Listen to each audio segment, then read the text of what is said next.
बगलामुखी बगलामुखी पीतांबरधारी बगलामुखी बगलामुखी बगलामुखी पीतांबरधारी बगलामुखी बगलामुखी देवी बगलामुखी। जय जगन्माता देवी बगलामुखी। ओम ह्रीं बगलामुखी वरदे सर्वसौभाग्यप्रदायिनी समस्त भक्तानां सर्वाभीष्टं साधय साधय హ్రీం ఓం స్వాహ।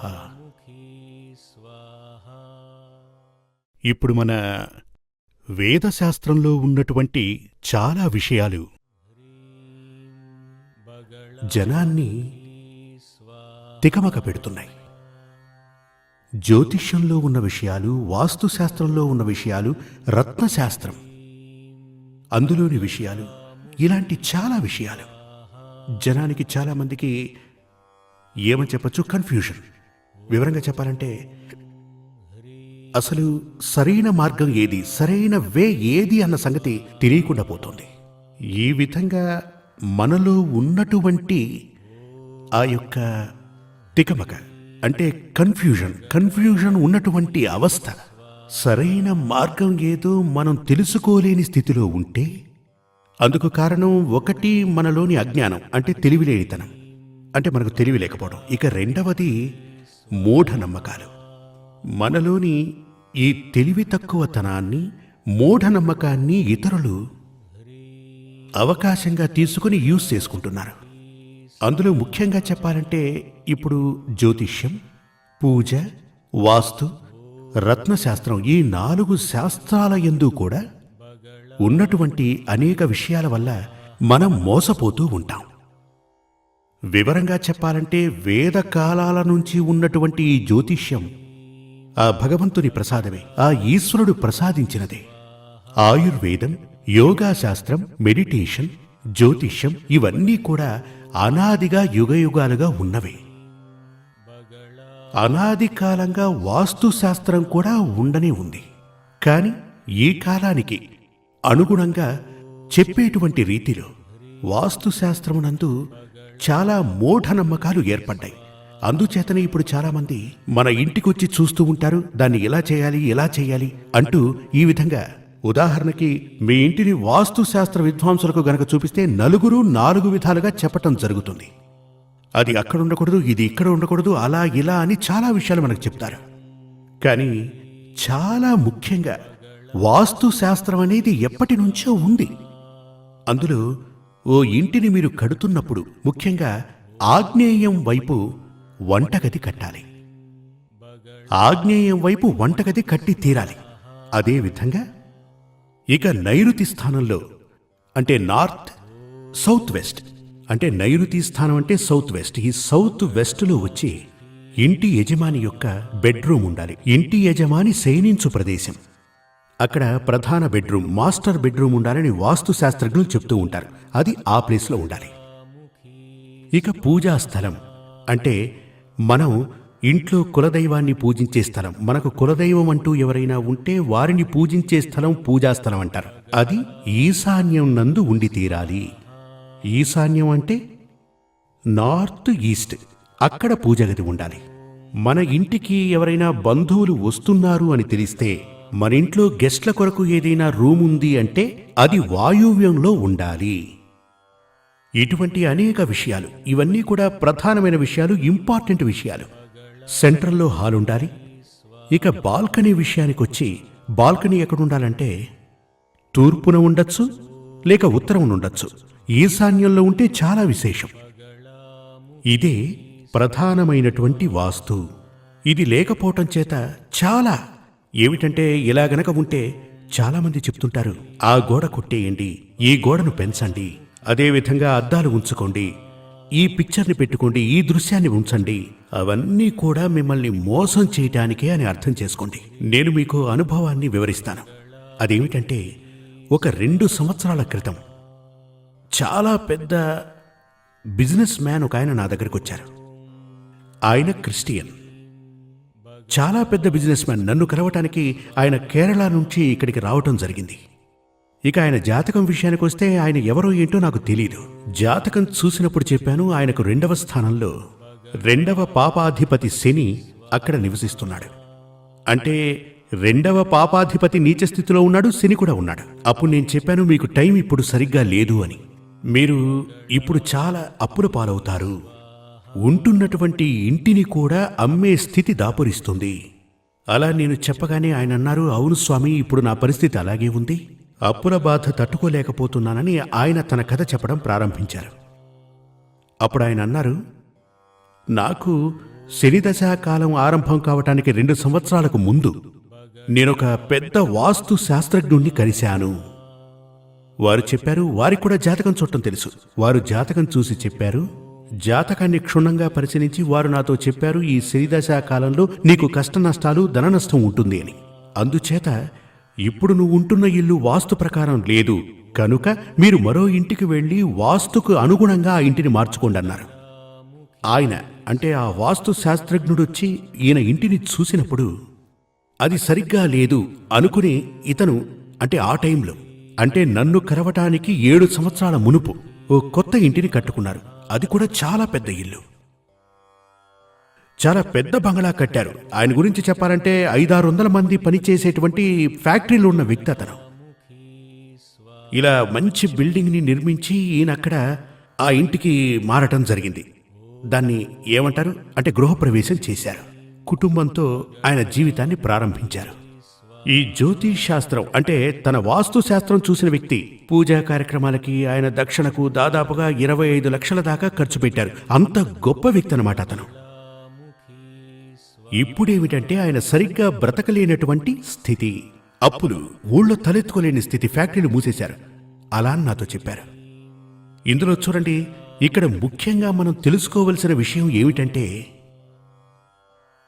వాస్తు శాస్త్రానుసారం ఆయన 100% ఇంటిని కట్టడం జరిగింది. ఆ ఇంట్లో జీవనం కొనసాగిస్తున్నారు. అయినప్పటికీ తన జాతకంలోని సమస్య అతన్ని విడిచిపెట్టలేదు. ఇప్పుడు మీకు శనిదశాకాలం. ఈ శనిదశాకాలంలో అనేక కష్ట నష్టాలు ఎదురవుతాయి అన్నప్పుడు మీరు ఇంటిని మార్చినంత మాత్రాన మీ శనిదశాకాలం పోతుందా? మారదు కదా. మీరు పేరు మార్చుకున్నా అది మారుతుందా? లేదు కదా. వేలుకు మీరు రత్నాన్ని తొడుక్కున్నా, జెమ్స్ ధరించినా మారుతుందా? మారదుగా. అంటే వీటికి కూడా పరిహారాలంటూ ఉన్నాయి. కానీ దానికి సరిపడా పరిహారాలు గనక చేసుకుంటే ఫలం లభించి తీరుతుంది. ఇప్పుడు ఒక వ్యక్తి జాతకంలో 100% దోషం గనక ఉంటే ధన నష్టం ఉంటుంది, అవమానం ఉంటుంది, జైలుకు వెళ్లే పరిస్థితి ఉంటే, అలా గనక ఉన్నట్లయితే వాటి కొరకు జాతకంలో ఉన్నటువంటి దోషాలకు పరిహారాలు చేసుకోకుండా మీరు వాస్తుశాస్త్ర ప్రకారం మరో ఇంటికి వెళ్ళినప్పటికీ తప్పకుండా జాతకంలో ఉన్నటువంటి దోషం ఏమాత్రం మారదు. అందుచేత ఎప్పుడూ కూడా వాస్తు శాస్త్రం అనేది 100% ఉంది. కానీ వాస్తుశాస్త్రం ప్రకారం ఓ ఇంటిని కట్టుకున్నప్పటికీ మీ తలరాత మార్చుకోవచ్చు అని ఎవరైనా మీతో చెప్తే అది మిమ్మల్ని మోసం చేయటానికే. అది సాధ్యం కానే కాదు. ఒకరికి రాజయోగం ఉంటుంది. ఆ రాజయోగం 100% ఫలించకుండా ఆపటానికి ఈ వాస్తుశాస్త్రం దోహదపడుతుంది. అంటే అధిక ఖర్చులు వచ్చి పడతాయి. ఆదాయంలో రాజయోగం అంటే ధనం ఉండటమే కదా. ధనమే లేకపోతే రాజయోగం ఏంటి? అంటే ఆదాయం వచ్చే మార్గం ఏదైతే ఉందో అది కుంటుపడి ఖర్చులు అధికమై వాస్తు శాస్త్ర ప్రకారం అటువంటి ఇంట్లో గనక ఉంటే ఖర్చులు అధికంగా అవుతాయి. జీవితం అలా గడిచిపోతుంది. కానీ దరిద్రయోగం ఉన్నటువంటి ఒక వ్యక్తి 100% వాస్తు శాస్త్ర ప్రకారం కట్టినటువంటి ఇంటికి మారినప్పటికీ అతనికి ఎలాంటి రాజయోగాలు పట్టవు. విషయం ఏంటంటే మన యొక్క జాతకం అనేది మన డెస్టినీ, మన తలరాత. అది 100% వాస్తు ప్రకారం కట్టిన ఇంటిలో ఉన్నప్పటికీ ఆ దోషం జాతకంలో ఉంటే అది మనల్ని బాధిస్తుంది. దానికి ఉదాహరణగా మీకు నేను చెప్పినదే ఆ యొక్క అంటే ఆ వ్యాపారస్తుని కథే కాదు, ఇదంతా కూడా నా అనుభవమే. అదే మీకు చెప్తున్నా. ఇప్పుడు ఇంట్లో వాస్తు దోషం గనక ఉంటే ఆ వాస్తు దోషాన్ని ఎలా తొలగించవచ్చు? ఫ్లాట్స్లో, ఇప్పుడు సిటీలో ఉన్న వాళ్ళందరూ కూడా ఫ్లాట్స్లో ఉంటున్నారు కదా. ఆ ఫ్లాట్స్ కడుతున్నటువంటి వ్యక్తులందరూ యాజ్ పర్ వాస్తు అని రాసుంటారు, కానీ ఆ ఫ్లాట్స్కి ఎక్కడ కూడా వాస్తు ఉండదు. సిటీలో నివసించే ప్రతి ఒక్కరికి ఇలాంటివి ఎదురవుతాయి. 100% వాస్తున్న ఇళ్ళు అస్సలు దొరకవు, కానీ అందులో వంటగది మాత్రం ఆగ్నేయంలో ఉంటేనే బెస్ట్, లేకపోతే వాయువ్యంలో ఉండొచ్చు.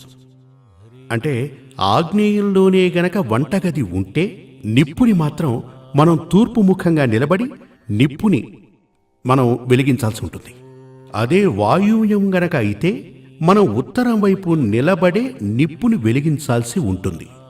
ఇదే వాస్తు ప్రకారం మనం చూడాల్సిన విషయం. ఈ మధ్యకాలంలో పూజ గది ఈశాన్యంలో ఉండాలి, ఇలాంటివన్నీ ఈ ఫ్లాట్స్ కల్చర్లో ఉండడం చాలా కష్టం. లేక single bedroom flats, double bedroom, triple bedroom, లేక ఒక హాలు ఉన్నప్పుడు దేవునికి పూజ గది అంటే ఈశ్వరునికి పూజ గది చాలా రేర్గా కనబడుతుంది. పూజ గది గనక ఉంటే ఆ పూజ గది ఈశాన్యంలో ఉంటే చాలా విశేషం. ఉదాహరణకి ఈశాన్యంలో మీకు ప్రత్యేకంగా పూజ గది లేకుండా ఎటువంటి గదేదైనా ఇచ్చాడనుకోండి, అక్కడ మీ పిల్లలు చదువుకునే స్థలాన్ని ఏర్పాటు చేయొచ్చు, సిట్అవుట్ కోసం వాడచ్చు, డ్రాయింగ్ రూమ్గా వాడచ్చు. ఇలాంటివన్నీ మంచివే. శయన గదిగా మాత్రం వాడకూడదు. శయన గది అంటే ముఖ్యంగా భార్యాభర్త పడుకునే స్థలం. వాళ్ళు పడుకునే స్థలంగా మాత్రం ఉండకూడదు. ఇంటి యజమాని పడుకునే స్థలం అది కాకూడదు, ఎందుకంటే అది దైవస్థానం. ఇటువంటి అనేక విషయాలు మన అందరం తెలుసుకోవలసిన అవసరం ఉంది. ఇప్పుడు మీరు ఇల్లు కొనుక్కోవాలనుకున్నా, ఓ ఫ్లాట్ తీసుకోవాలి అనుకున్నా, ముఖ్యంగా చూడవలసిన విషయాలు: నెంబర్ 1, ఆగ్నేయం వైపే వంటగది ఉందా లేదా, లేక వాయువ్యంలో ఉందా, ఆ సంగతి చూడాలి. సౌత్ వెస్ట్లో అంటే నైరుతి మూలలో మాస్టర్ బెడ్రూమ్, ఇవన్నీ కూడా అందరూ చేస్తున్నారు. అది ఉందో లేదో మీరు సరిగ్గా చూసుకోవాలి. కొందరు ఇళ్లలో నేను కూడా చూశాను, స్టేర్ కేస్. ఈ స్టేర్ కేస్ దాన్ని ఏమంటారు, పైకి వెళ్లే మెట్లు, దాని కింద రేకులు అవి వేసి ఒక గూడు కట్టి అక్కడ దేవుణ్ణి పూజిస్తుంటారు. పూజ గది అంటారు. అది మహాపాపం. భగవంతుని తల మీద కాలు పెట్టి పైకెళ్ళినట్టు. అది కూడా ఇండిపెండెంట్గా ఉన్నటువంటి ఇళ్లల్లో నేను చూడటం జరిగింది. ఆ విధంగా అస్సలు చేయకూడదు. పూజ గది అంటూ సపరేట్గా లేకపోతే అస్సలు పెట్టకండి. కానీ ఈ విధంగా మెట్ల కింద భగవంతుణ్ణి ఉంచటం నా ఉద్దేశంలో చాలా తప్పు. ఇంకొంతమంది అయితే భగవంతుణ్ణి వంట రూంలో పెడతారు. ఇందులో ఏంటంటే వెజిటేరియన్ తినేటువంటి వాళ్ళైతే, ఉదాహరణకి బ్రాహ్మణ కుటుంబాల్లో వంటగదితో పాటు పూజ గది ఉంటుంది, పర్వాలేదు. ఇదే మాంసాహారం తినేటువంటి అంటే నాన్ వెజిటేరియన్ తినేవాళ్ళు ఎవరైతే ఉన్నారో, నాన్ వెజ్ ఉండేవాళ్ళు ఎవరైనా ఉంటే వాళ్ల ఇళ్లలో వంటగదిలో పూజ గది ఉండకపోవడం మంచిది. అంటే వాస్తు అనేది 100% ఉంది. ఇప్పుడు పంచాంగంలో మీరు గనక చూసినట్లయితే గృహబల శాస్త్రం అంటూ ఒకటి ఉంటుంది. మీరు కొత్తగా ఓ స్థలాన్ని కొని అక్కడ ఓ ఇల్లు కట్టాలి అనుకుంటే మీరు ఈ గృహబల శాస్త్రానుసారం ఇంటిని, గదులని అమర్చుకోవాలి. గృహబల శాస్త్రానుసారం కేరళ రాష్ట్రంలో ఈ గృహబల శాస్త్రం లేదు, కానీ 100% గృహానికి గృహబల శాస్త్రం అత్యంత మంచిది. గృహబల శాస్త్రానుసారం మీరు కట్టే ఇంట్లో గదుల అమరిక గనక ఏర్పరచగలిగితే మీకు మనశ్శాంతి, పీస్ ఆఫ్ మైండ్ ఏర్పడుతుంది, నిద్ర పడుతుంది. లేకపోతే ఏం జరుగుతుంది, కొన్ని స్థలాల్లో, కొన్ని ఇళ్లలో మనకు నిద్ర అస్సలు పట్టదు. ఇప్పుడు ఓ కంగారు ఉంటుంది. అదేవిధంగా ఓ ఇంటిలోకి ప్రవేశిస్తే బయటికెళ్ళని ఎవరో చెప్పినట్టుగా ఆ ఇంట్లో అస్సలు ఉండలేం మనం. కొన్ని ఇళ్ళు అలా కాదు, మనం వెళితే ఎవరో మనల్ని ఆహ్వానిస్తున్నట్టుగా, తీసుకొచ్చి కూర్చోబెడుతున్నట్టుగా మనసు ప్రశాంతంగా, నిర్మలంగా అనిపిస్తుంది. ఆ మనశ్శాంతి మనకు లభిస్తోంది అంటే వాస్తు శాస్త్ర ప్రకారం ఆ ఇల్లు కట్టారని అర్థం. అక్కడి వారు సుభిక్షంగా ఉంటారు. వారు సుభిక్షంగా ఎలా ఉంటారంటే ఆదాయం, ఖర్చు వాటి మీద ఆధారపడే ఈ శుభాశుభాలు జరుగుతూ ఉంటాయి. మనకు ఆదాయం ఎక్కువగా ఉండాలి, ఖర్చు తక్కువగా ఉండాలి. రాబడి అధికంగాను, ఖర్చు తక్కువగాను ఉండాలంటే ముఖ్యంగా ఈ యొక్క అంటే వంటగది, అదేవిధంగా ఈ స్టోర్ కూడా. ఇప్పుడు పెద్ద పెద్ద ఇళ్లలో స్టోర్ అనేది సర్వసాధారణమైపోయింది. ఫ్లాట్ సంప్రదాయంలో మాత్రం ఇలాంటివి కిచెన్లోనే అన్నీ స్టోర్ చేస్తూ ఉంటారు కదూ. స్టోర్ అంటే మనందరికీ అత్యధిక ఖర్చులు, అధికంగా ఖర్చు జరగకుండా ఉండాలంటే, ఉదాహరణకు మీ ఇంట్లో దాన్ని ఏమంటారు, ఒక లాకర్ ఉందనుకోండి. డబ్బు మీరు మీ నగలు డబ్బు పెట్టేటువంటి స్థలం అది మీ మాస్టర్ బెడ్రూమ్లో నైరుతి మూల ఎందే ఉండాలి. నైరుతి మూలలో ఉండేటువంటి ధనము ఖర్చు కాదు, అది అక్కడే ఉంటుంది. మీరు గనక మీ వ్యాపార స్థలంలో ఒక ఉదాహరణ చెప్తాను. ఇది ఉదాహరణ కాదు, నేను పరిశోధన చేసి చెప్తున్నాను. మీరు కాస్త పరీక్షించి చూడండి. మీరొక వ్యాపారవేత్త అయితే మీకు గనక ఒక షాప్, ఓ అంగడి ఉంటే, లేదా ఆ కొట్టునందు ఎప్పుడు చాలా అధికంగా ఖర్చవుతున్నటువంటి వస్తువు నైరుతి మూలలో ఓసారి పెట్టి చూడండి. అంటే బాగా అమ్ముడుపోయే వస్తువు నైరుతిలో ఓసారి ఉంచండి. దాన్ని కొనుక్కోవడానికి ఎవ్వరూ రారు, అది చాలా కాలం అక్కడే ఉంటుంది. అదే వస్తువుని గనక మీరు వాయువ్యంలో ఉంచితే త్వరగా అమ్ముడుపోతుంది. అంటే అందుకే ఇదివరకు మీకు ముందే చెప్పాను, మీ గెస్ట్ రూమ్ వచ్చి గెస్ట్ రూమ్ ఎప్పుడూ కూడా వాయువ్యంలో ఉండాలి అని చెప్పాను. ఎందుకంటే గెస్ట్గా వచ్చిన వ్యక్తి పర్మనెంట్గా ఉండకూడదు కదా, వాళ్ళు వస్తూ పోతుంటారు. అదే వారిని నైరుతి మూలలో ఉంచితే ఏమవుతుంది?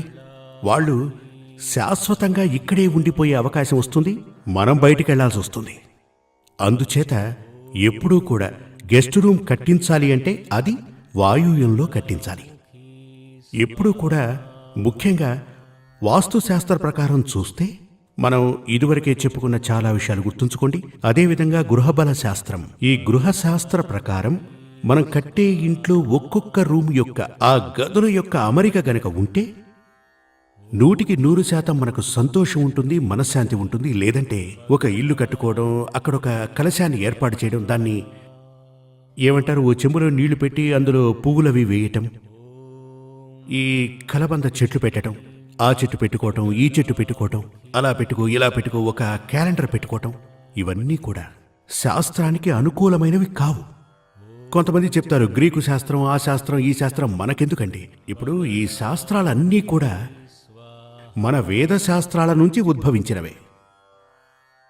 శక్తి సామర్థ్యాలు మనకున్నప్పుడు మరొకరి ఆసరా మనకెందుకు చెప్పండి. అందుచేత ఎప్పుడూ కూడా చాలా శాస్త్రాలు ఉన్నాయి మనకి, కానీ వాటిలో నిజం ఎంతుందో ఏంటో మనం తెలుసుకోవాల్సిన అవసరం ఉంది. ఆ నిజానిజాలు తెలుసుకుని మనం వాటిని గనక అనుసరించామంటే మనకు వాటి యొక్క 100% వాటి గుణగణాలు తెలుస్తాయి. వాటి యొక్క ఏమంటారు మంచి చెడులు కూడా మనకు తెలుస్తాయి.